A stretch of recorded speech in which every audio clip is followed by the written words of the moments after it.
Hey, what's going on? SirBlackson97 here, back with another deck profile. Today we'll be revisiting ninjas. It's been some time since the original profile, and we've had a nice little change up in the main and extra deck lineup for this deck. So I figured it was time to revisit the ninjas and see what sort of flip summoning and special summoning shenanigans they got up to. So, without further ado, let's revisit our favorite Naruto deck. Starting with, of course, the extra deck as is tradition. And our 4 fusion monsters. 2 Maizen the Battle Ninja, 2 YuGiOh the Armor Ninja. Both need 2 ninja monsters with different types. They can either be fusion summoned or special summoned by attributing the above cards. We'll start with Maizen. Ninja monsters we control can attack directly. It's a pretty awesome effect. We'll kind of show some combos later of how that works. While we control face-down defense position monster, opponent's monsters cannot target him for attacks. And when our opponent activates a card or effect as a quick effect, we can just special summon a ninja from deck in face-up or face-down defense position. YuGiOh, if special summoned or face-up, we can banish one other ninja or ninjutsu art card from hand, graveyard, or face-up field to target and banish a card on the field.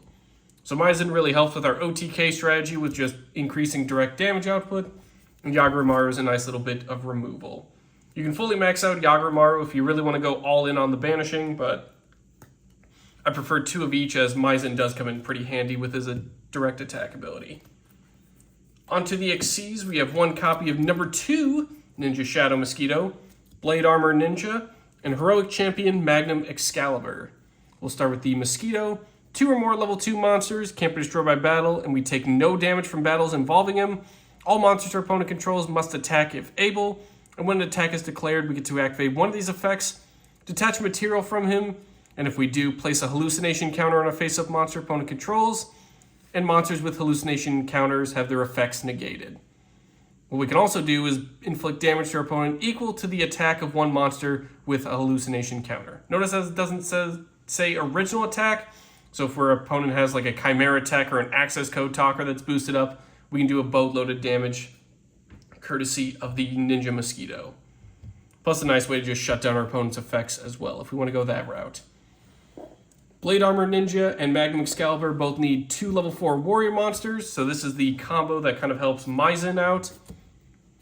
Once per turn, Blade Armor Ninja lets us detach an Xyz material from it to target a face-up ninja we control, get to attack twice during each battle phase. Obviously, Maizen having the highest attack is the one we're going to invest in with multiple attacks, and we can boost them up further with Magnum Excalibur, either by itself whenever it battles an opponent's monster during damage calculation. We can detach 2 materials from it to double its attack during damage calculation, but also as a quick effect during the main phase, we can target one other face-up monster we control, equip Magnum Excalibur onto it as an equip spell that gives it 2,000 attack and defense. We can also banish it from the graveyard to shuffle 3 warriors from graveyard into the deck. Ideally, what we would do is attach Magnum Excalibur onto Maizen, boosting him up to 4,500, and then target him with Blade Armor so we can attack twice at 4,500, giving us a nice little OTK right there. So, nice little bit of strategy if you want to invest in a few more warriors to really make sure this strategy goes off. But if you play your cards right, those 3 cards can really ensure a nice little solid OTK. Up next, we have our Link section with 2 copies of Ninja Grandmaster YuGiOh. Needs 2 ninja monsters. During our main phase, we can set a ninjutsu art spell or trap directly from deck, and while it points to a monster, it cannot be targeted for an attack and cannot be targeted by our opponent's card effects. Very nice little bit of protection. We'll show later on how we can also use IP Mask Arena to go into this to really just amplify the effect protection that YuGiOh gets. Up next, we have Brute Enforcer. This is kind of just a sub-in card since Isolde was banned. You can also just pretty much sub in any sort of Nightmare Link or SP Little Knight if you also want to go all in on kind of the Link 2 strategy, but 2 effect monsters for the Enforcer. We can discard a card to target a face-up card our opponent controls. Our opponent can discard one card with the same original type, monster, spell, or trap to negate that effect. Otherwise, we destroy that face-up card. Again, it's kind of just an optional guy, but I like his little laser and he's a cyber, so I figured throwing him in would be fun. 1 copy of IP Mask Arena, 2 non-Link monsters. During our opponent's main phase, we can quick effect Link Summon using materials we control, including this card. And if we use a Link monster that uses IP Mask Arena's material, it cannot be destroyed by our opponent's card effects as well. There are a couple of ninja cards that can convert monsters we have into ninjas, which is how we would get into YuGiOh, but we'll kind of cover those later when we get into the spell and trap lineup. For the Nightmare lineup, we have one Phoenix, one Cerberus, one Unicorn. They all at least need 2 monsters with different names. If they're link summoned, we get to discard a card to apply a unique effect. Then if they were co-linked when that was activated, we get to draw a card. Phoenix targets and destroys spells and traps and helps protect our co-linked monsters from battle destruction. Cerberus targets and destroys a special summon monster in our opponent's main monster zone and protects co-linked monsters from card effect destruction. And Unicorn targets and spins back into the deck a card on the field. And during our draw phase, we get to draw a card for every different named co-linked Nightmare monster instead of just one. So if we really flesh out our field, get some nice draw power and protection, a nice little bit of removal there as well. And closing out the extra deck, we have 1 copy of Access Code Talker, 2 or more effect monsters. Our opponent cannot activate cards or effects in response to Access Code's effect activations. If he's link summoned, we get to target a link monster that was used as material for its link summon. Gains attack equal to that monster's link rating times 1,000. We can also banish a link monster from field or grave to destroy a card our opponent controls. We can keep using this effect as long as we banish different attributes as cost. So Nightmares all pretty much have wide variety of attributes, as you can see. And stuff like YuGiOh's also light attributes, so you can really get a lot of mileage out of your access code banishes if you want to go that route as well. Onto the main deck lineup, we have 3 copies of Mitsu, the Insect Ninja. While we control a ninja card or a face-down defense position monster, we can special summon her from the hand. When our opponent activates a monster effect, we can target a face-down monster we control, change it to face-up defense position. Mitsu goes to face-down defense position. Then if we targeted a ninja monster that wasn't Mitsu, we get to negate that opponent's activated effect. So it's a nice little battle position change, and we also get to negate that effect as well. Plus it's a free special summon as long as we have ninjas, so you can't hate that. Up next, we have 2 copies of Kagero, the Cannon Ninja. She's a warrior, so that means she's a reinforcement of the army target. If she's normal or special summoned, or flip face up, we get to special summon a ninja from hand or graveyard in face down defense position, except herself. When our opponent activates a card or effect that targets exactly 1 ninja we control or 1 face down defense position monster we control, while she's in the grave, quick effect, we can special summon her in face down defense position and return that target card back to the hand. Nice little bit of swarming and targeting protection. And what's cool is when she comes back from the graveyard, she doesn't banish herself when she leaves the field. So we can keep reusing that effect as long as we can get her back into the graveyard, which is nice. 2 copies of Baku, the Beast Ninja. If it's added to the hand, except by drawing, we get to special summon it. If it's special summoned or flip face up, we get to target a ninja or ninjutsu card in our graveyard or face up spell and trap zone and return it back to the hand. Nice little easy search target off of stuff like Hanzo. And also what's cool is we can just recover some of our ninjutsu art and ninja stuff back to the hand to reuse. It's very nice. 2 copies of Tabari the Sky Ninja, but you can max out on this guy if you want, as he does have a nice little discard effect. Cannot be destroyed by battle or card effects the turn he was special summoned or flip face up.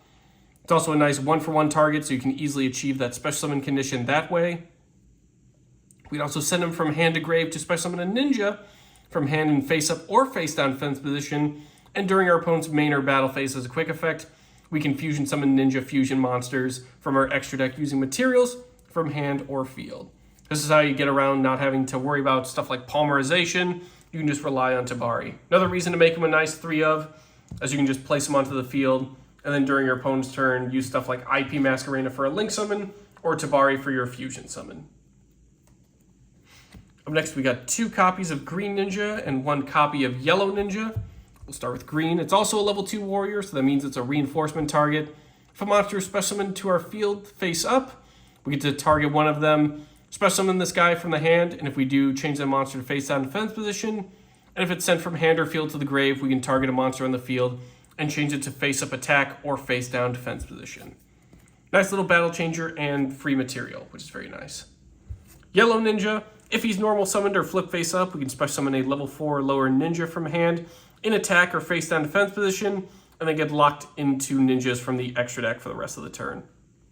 This one does eat our normal summon, so it's a nice little 1-of, but you can bump him up a few more copies, but he is a warrior monster, so he's also a reinforcement target, so You don't have to worry about maxing them out. You can always just grab them when you need them. 2 copies of Upstart Golden Ninja, not to be confused with Upstart Goblin Ninja. Once per turn, we can send a trap from hand to grave to special summon a level 4 or lower ninja from deck in face-up defense position or face-down defense position. So a nice little upgrade effect of the yellow ninja. We can run a few more extra traps as well in our lineup just to ensure those effects are going off. It's also a soft once per turn, so if we have enough on the field, we can really amplify that effect and get more ninjas out on the field through that way. So if you draw a few too many traps, you can always rely on your Upstart Golden.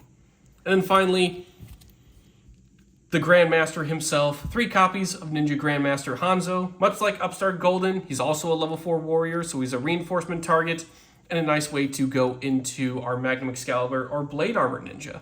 When he's normal summoned, we get to add a Ninjutsu art card, from deck to hand. And if he's flip or special summoned, we get to add a Ninja Monster from deck to hand except for himself. These effects are now once per turn, so if we can really cycle through our special summons, we can get our searches off. And if we have the ability to perform multiple normal summons, we can get plenty of ninjutsu art cards out as that way. Moving on to the higher level ninjas, we have 1 Black Dragon Ninja, White Dragon Ninja, and 1 YuGiOh the Gravity Ninja. These guys will probably be summoned off of your ninjutsu art cards, so that's why we're all covering them together.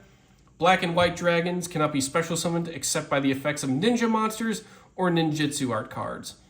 Once per turn, during either player's turn, Black Dragon Ninja says we can send a ninja monster and ninjutsu art card from hand or face-up field to the grave to target and banish a monster on the field.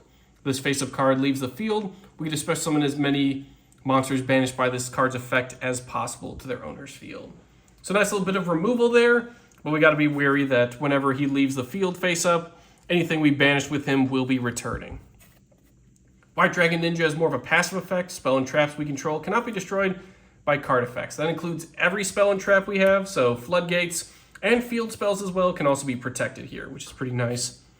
YuGiOh the Gravity Ninja, if he's normal, special summoned, or flip face up, we get to target up to 2 face-up monsters on the field, change them to face-down defense position, and if we do, any monsters, opponents' monsters that were flipped by this effect cannot change their battle position. So a nice little lockdown there. If a monster on the field is flip face up while he's already face up on the field, we can target and destroy a card our opponent controls. So a nice little Book of Lunar Eclipse, a nice little bit of removal as well. Honestly, you can bump up this guy to 2 if you want, just to really ensure your battle positions are changing, and we can remove as much stuff from our opponent as possible. Moving on to our field spells, we have 2 Hidden Village of the Ninjutsu Arts, and 1 Tenchi Kamai, which is also a ninjutsu art card. We'll start with the Hidden Village. If a ninja monster is summoned to our field, we can target a ninja monster or ninjutsu art card in the grave, add it back to the hand, but we cannot activate cards or the effects of cards with that name for the rest of the turn. If a ninja monster or ninjutsu art we control would destroy by battle or card effect, we can banish a ninja monster from graveyard instead. Nice little bit of recovery and protection there. Tenchi Kamai, when a ninja monster we control inflicts battle damage to our opponent, we can target and destroy a card our opponent controls. And if this face-up card our owner's field zone is left because of an opponent's card effect and is now in the graveyard or is banished, we can target any number of ninja monsters with different names in the grave, special summon them all in face-down defense position. Easily able to achieve the first effect thanks to Maizen, and if our opponent messes with our Tenchi Kamai, we can just soul charge a bunch of stuff back from the grave in face-down defense position, which is pretty nice. So that way, come next turn, we can continue our plays by flip summoning through those. 3 copies of Ninjutsu Art Notebook of Mystery. If our opponent controls a card, we can set up to 1 ninja monster and 1 Ninjutsu Art spell or trap. These come from the deck and graveyard, but only 1 can come from each. If this set card on the field is sent to the grave, we can target a face-up monster in the field and change it to face-down defense position. So it's a nice little bait against our opponent to blow up our set cards. It's also a nice way to just get stuff directly from the deck and graveyard as well. For draw power, we have 2 Armor Ninjutsu Art of Alchemy. If we control a Ninjutsu Art card, we can destroy as many other Ninjutsu Art cards we control as possible to then draw 2 cards. Nice little way to just get rid of old Ninjutsu Art cards that monsters have already left the field. We can easily recover those with other cards, but it's also a nice way to blow up our set Ninjutsu Notebook to then get that battle change off. For our equips, we have 2 copies of Ninjutsu Art Tool Iron Digger. The equipped monster gains 500 attack and is also treated as a ninja monster. So this is how IP Masquerena can go into Saizo, and we can get a few other cards like Access Code to become a ninja, so we can attack multiple times through Blade Armor Ninja, which is pretty cool. Also, we can banish 1 ninja monster from the graveyard to then target a card in the field and destroy it. So again, more removal that way. And if this card is sent from the field to the grave, we can target one of our banished ninjas, add to the hand, or special summon it in face down defense position. So another target off of Alchemy. Nice little way to blow it up, recover our banished ninjas or stuff in the graveyard. And also a nice little bit of removal there, which is very nice. For our 1-ofs, we have 1 Terraforming, 1 Monster Reborn, 1 1-for-1, and 1 Reinforcement of the Army. Terraforming is just so we can search into our field spells. Monster Reborn is just a nice little way to target and revive stuff from the graveyard. 1-for-1 is how we get into Tibari, sending a monster from hand to grave to special summon a level 1 monster from hand or deck. That way we don't have to, normal summon him in attack position and leave him there all vulnerable. And Reinforcement of the Army just lets us add a level 4 or lower warrior from deck to hand. So stuff like Kagero, Green and Yellow Ninja, Upstart Golden, and Hanzo Grandmaster are all pretty awesome targets. Most of the time you'll go after Hanzo, as his special summon effect can just grab you any ninja, but we do have other options as well if we do open with him too. 3 copies of Book of Moon. Target a face-up monster on the field and change it to face-down defense position. Just a nice way to reset our ninjas, and also a nice little bit of interruption against our opponent. For the traps, we are running 6 of them, but again, if you want to run more, feel free to boost up your copies of ninja stuff in order to make the most out of Upstart Golden. But the one we'll absolutely be maxing out on is Ninjutsu Art of Dancing Leaves. Activate this by targeting and tributing a ninja monster or face-down defense position monster on the field to then special summon a ninja from deck. When this card leaves the field, we send that monster to the grave. We can also target a ninjutsu, continuous spell or trap in our spell and trap zone, and bounce it back to the hand. Unfortunately, we can only use 1 Dancing Leaves effect per turn, and only once that turn, so definitely choose your effects wisely if you want to go for the special summon from deck or bounce stuff back to the hand to recover it for later. It's just a nice way to go into our Dragon Ninjas and Gravity, and also just anything else we really want to go into, like Hanzo to get that special summon effect off. Other transformations we have is Ninjutsu Art of Mirage Transformation, Ninjutsu Art of Super Transformation, and Art of Rust Mist. We'll start with Mirage Transformation. Tribute a ninja monster to then target a monster in our opponent's grave, special summon to the field. It is also treated as a ninja monster. So if our opponent has their own IP Masquerena, we can swipe that. Or anything else we just want to convert into a ninja. And when this card leaves the field, send that monster to the grave. Super Transformation, a little bit more niche. We activate it by targeting a ninja monster we control and a face-up monster opponent controls. Send them both to the grave to special summon a dragon, dinosaur, or sea serpent monster from deck whose level is less than or equal to the combined levels of the sent monsters. When this card leaves the field, banish that monster. You'll mostly be summoning White Dragon Ninja, but there are a couple of other Dragon Ninjas that you can go into that kind of meet these typing requirements. So don't feel like you're limited to just the White Dragon. Again, it is a little bit more niche, as we do need to tribute stuff our opponent controls to kind of match those levels, but something that you can experiment with. And then finally, Rust Mist. Not really one to special summon or tribute, but when a monster is special summoned to our opponent's field, if we control a ninja, we can have the current attack of that special summoned monster. So nice little floodgate that we can really reduce our opponent's stuff, so that way our ninjas survive around to next turn. Especially if we use Tenchi Kamai to revive a bunch. Kind of want to keep them around so we can flip them. So Rust Mist is a nice little form of protection there. Whew! It's a lot of ninjas. That'll do it for today's deck profile. Thank you all for watching and returning to the Hidden Village with us. I've been Sir Blackson97, and we'll see you all next time.